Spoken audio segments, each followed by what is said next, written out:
নমস্কাৰ বন্ধু বান্ধৱীসকল, মই আজি আপোনালোকক অসম আৰক্ষীৰ কেইটামান গুৰুত্বপূৰ্ণ প্ৰশ্ন লৈ আহিছোঁ।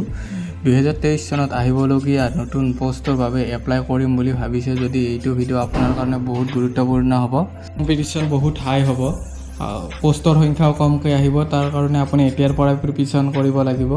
আৰু আপুনি যদি নতুনকৈ আহিছে মোৰ চেনেলত, ভিডিঅ'টো লাইক আৰু চেনেলটো ছাবস্ক্ৰাইব কৰি বেল আইকনটো প্ৰেছ কৰি ৰাখিব। তেনেহ'লে ভিডিঅ'টো আৰম্ভ কৰোঁ। 1 নম্বৰ, মাধৱদেৱৰ জন্ম হৈছিল A Leteke Pukhuri, B Bordowa, C Lakhimpur, D Nagaon. আপোনাৰ শুদ্ধ উত্তৰ এ লেটেকে পুখুৰী। আপোনালোকৰ মাধৱদেৱ আৰু শংকৰদেৱৰ বিষয়ে ভাল কৰি জানি লোৱাটো আপোনালোকৰ কাৰণে গুৰুত্বপূৰ্ণ। প্ৰত্যেকটো পৰীক্ষাত মাধৱদেৱ আৰু শংকৰদেৱৰ বিষয়ে প্ৰশ্ন আহে। আপোনালোকে বহি এখন ওলোৱাই মাধৱদেৱ আৰু শংকৰদেৱৰ এক্সট্ৰা কৰি কিছুমান লিখিব, জন্ম ক'ত হৈছিল, কেতিয়া হৈছিল, কিমান চনত হৈছিল, এইবোৰ। মই নেক্সট ভিডিঅ'ত মাধৱদেৱ আৰু শংকৰদেৱৰ বিষয়ে লিখিম, আপোনালোকে চাই যাব। আপোনাৰ 2 নম্বৰ প্ৰশ্ন, স্বচ্ছ ভাৰত অভিযান ক'ৰ পৰা আৰম্ভ?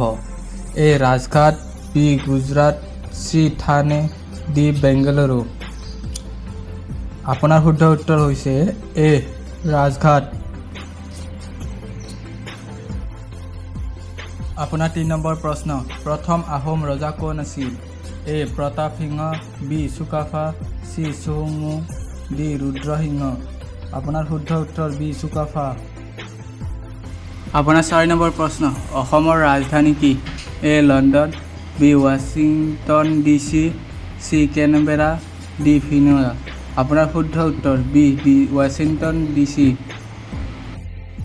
আপোনাৰ 5 নম্বৰ প্ৰশ্ন, আলি আই লিগাং উৎসৱৰ দ্বাৰা উদযাপন?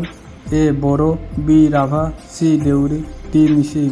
আপোনাৰ শুদ্ধ উত্তৰ ডি মিচিং।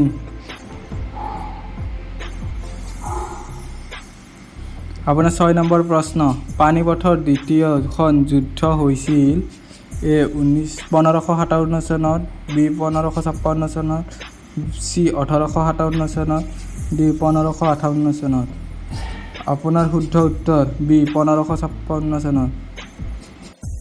7 নম্বৰ প্ৰশ্ন, নামঘোষা লিখিছিল? এ মাধৱদেৱ, B Sankardev, C Madhav Kandali, D Ram Saraswati. আপোনাৰ শুদ্ধ উত্তৰ এ মাধৱদেৱ। আপোনাৰ 8 নম্বৰ প্ৰশ্ন, উজনি অসমৰ প্ৰথম চাহ বাগিচা কোনে প্ৰতিষ্ঠা কৰিছিল?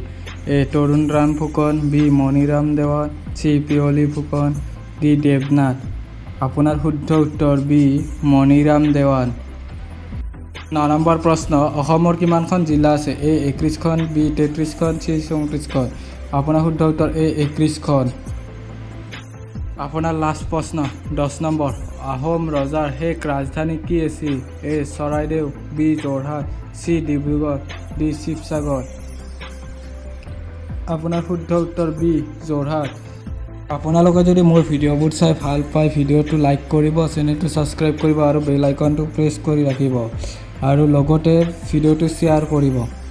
ঠিক আছে, ধন্যবাদ।